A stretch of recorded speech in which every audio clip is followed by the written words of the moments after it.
Pada 26 Februari 2024, Carl, seorang YouTuber dari Welcome to the Woods UK, berangkat untuk pertualangan berkemah solo di sebuah hutan.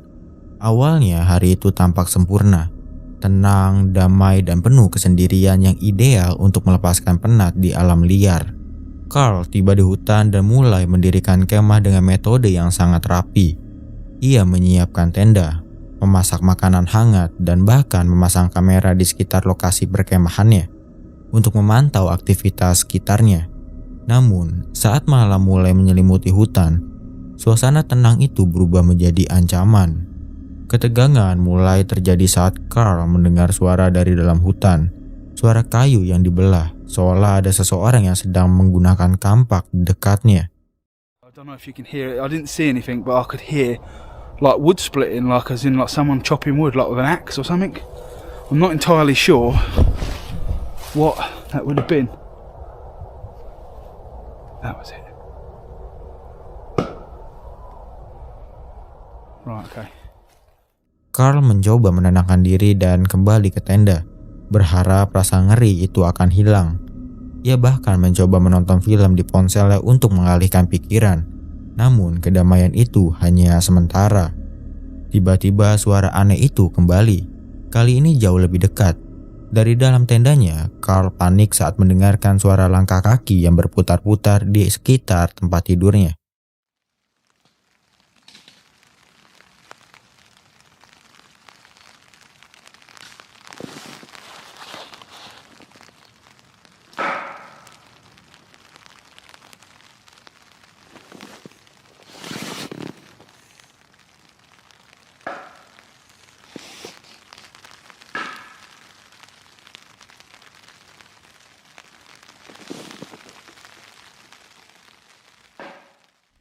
Hutan kembali sunyi, namun Carl tahu ada sesuatu yang tidak beres. Keesokan paginya, Carl memeriksa hasil rekaman kamera, berharap mendapatkan jawaban logis. Namun apa yang ia temukan benar-benar mengerikan. Tertangkap jelas di kameranya, sesosok figur manusia tampak sedang mengintai dan berkeliling di area perkemahannya di tengah malam. Siapa orang ini dan mengapa ia mengitari tenda Carl?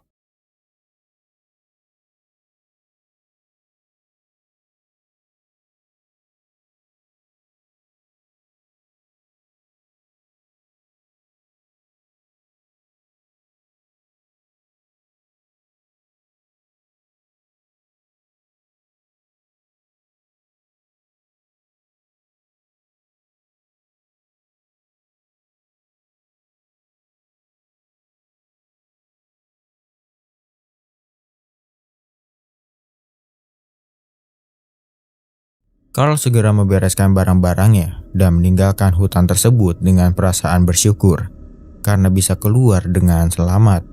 Bagaimana menurut kalian? Apa tujuan sosok misterius itu mengintai Carl? Silakan komen di bawah.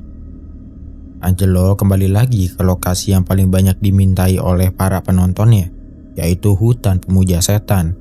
Hanya 2 minggu setelah ia menemukan bukti fisik adanya aktivitas kultus di sana, ia memutuskan untuk kembali. Namun kali ini ia benar-benar sendirian.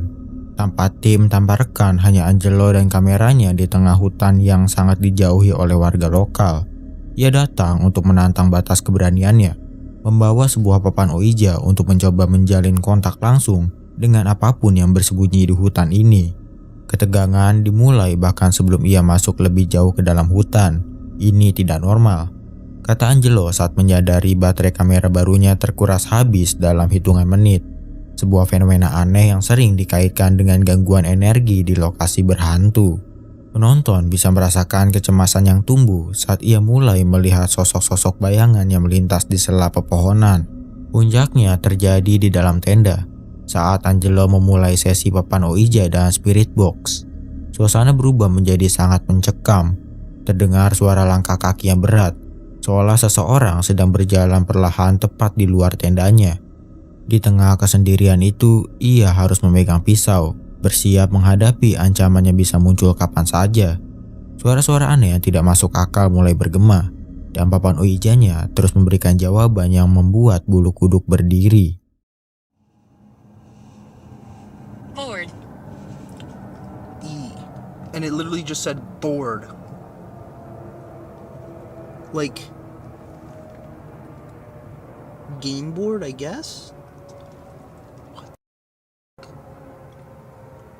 Okay, that's spooky. Yes, this is a board. It's called a Ouija board. Just heard something move outside the tent.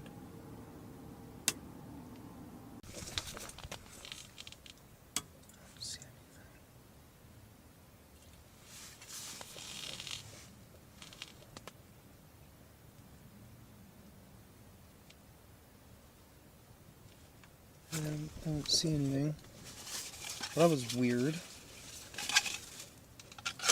It literally walked as it walked. It literally sounded as Stacy. It literally sounded as Stacy. Jangan pernah gunakan papan Ouija di sini, itu ide yang sangat buruk. Pesannya kepada kamera dengan napas tidak beraturan.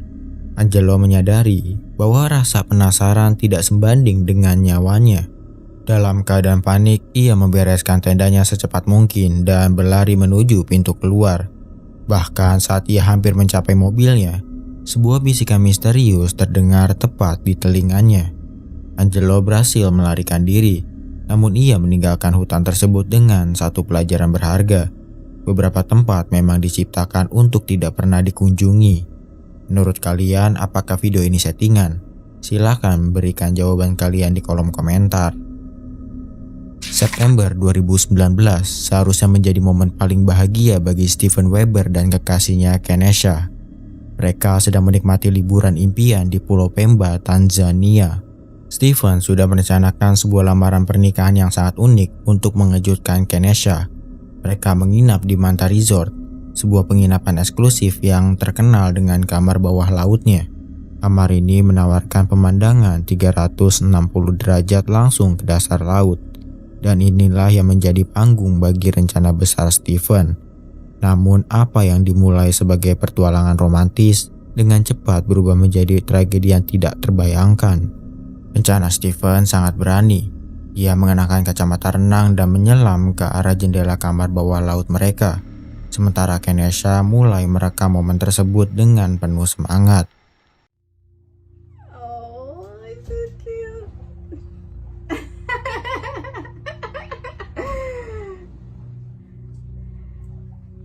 What?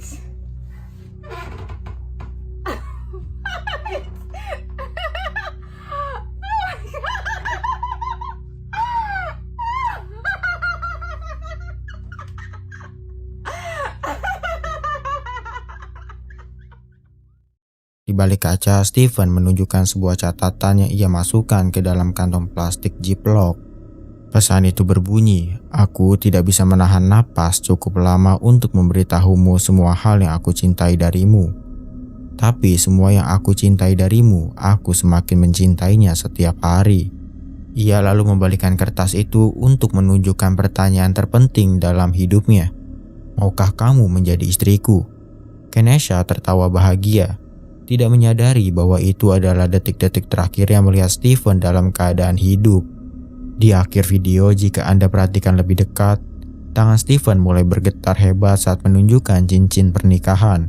Itu adalah sinyal darurat dari tubuhnya yang sudah sangat kekurangan oksigen. Namun, demi membuat momen itu sempurna, Steven memaksakan diri beberapa detik lebih lama. Sebuah kesalahan fatal yang harus dibayar mahal.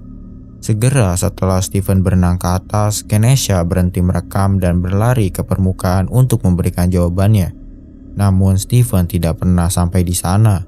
Steven ditemukan mengapung di air beberapa saat kemudian. Meskipun staf resort mencoba melakukan CPR, nyawa Steven tidak tertolong. Ia salah memperhitungkan kapasitas paru-parunya dan tenggelam sebelum sempat mendengar kata iya dari wanita yang dicintainya. Kisah ini menjadi peringatan yang sangat memilukan bagi kita semua tentang betapa tipisnya jarak antara kebahagiaan dan tragedi. Menurut kalian, apakah keinginan membuat momen yang sempurna seringkali membuat kita melupakan keselamatan nyawa kita sendiri? Silakan komen di bawah. Mini Joe adalah sebuah kanal YouTube yang dulunya sering membagikan video perjalanan ke seluruh penjuru dunia. Namun dari sekitar 30 video yang telah diunggah, ada satu yang sangat menonjol karena isinya yang begitu mengerikan. Video ini mendokumentasikan ekspedisi Joe dan teman-temannya saat melakukan technical diving di Blue Hole Dahab, Mesir. Tempat ini bukan sekedar lokasi penyelaman biasa. Ia sering dijuluki sebagai lokasi penyelaman paling mematikan di dunia.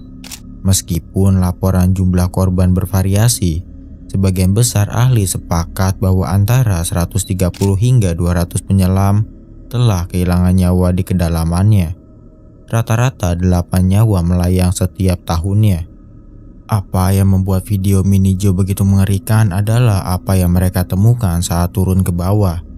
Penyelaman mereka dimulai dengan normal, namun semakin dalam mereka menyelam, mereka mulai menjumpai tangki oksigen, tali, dan pakaian selam milik para penyelam yang tidak pernah kembali. Sebagian sisa-sisa peralatan tersebut terjepit di celah sempit, menjadi saksi bisu akan kesalahan fatal yang mereka alami. Blue Hole Dahab memiliki kedalaman sekitar 130 meter yang tidak terlihat jelas dari permukaan. Kisah yang paling terkenal adalah Yuri Lipsky, instruktur selam berpengalaman yang tewas hanya dalam waktu 4 menit setelah mulai menyelam karena keracunan nitrogen dan rusaknya alat pengukur daya apung. Selain kedalaman yang ekstrim, Blue Hole juga dipenuhi labirin gua bawah laut yang sebagian telah runtuh. Bagi mata yang tidak terlatih, lorong-lorong ini tampak mempesona, namun kenyataannya mereka adalah perangkap mematikan dengan celah sempit dan batu tajam yang siap menjepit siapapun hingga mereka kehabisan oksigen. Selain kedalaman yang ekstrim, Blue Hole juga dipenuhi labirin gua bawah laut yang sebagian telah runtuh. Bagi mata yang tidak terlatih, lorong-lorong ini tampak mempesona, namun kenyataannya mereka adalah perangkap mematikan dengan celah sempit dan batu tajam yang siap menjepit siapapun hingga mereka kehabisan oksigen. Medan yang sangat berbahaya membuat upaya evakuasi jenazah menjadi misi yang hampir mustahil. Banyak keluarga korban akhirnya memilih untuk membiarkan orang yang mereka cintai tetap berada di dasar laut agar tidak membahayakan nyawa tim penyelamat lainnya. Itulah alasan mengapa Joe menjumpai begitu banyak pakaian selam yang menyatu dengan lingkungan laut dalam videonya. Blue Hole bukan hanya sebuah keajaiban alam, tetapi juga pengingat keras bahwa di dunia technical diving, satu detik gangguan atau sedikit rasa percaya diri yang berlebihan bisa dengan cepat berubah menjadi tragedi yang mematikan.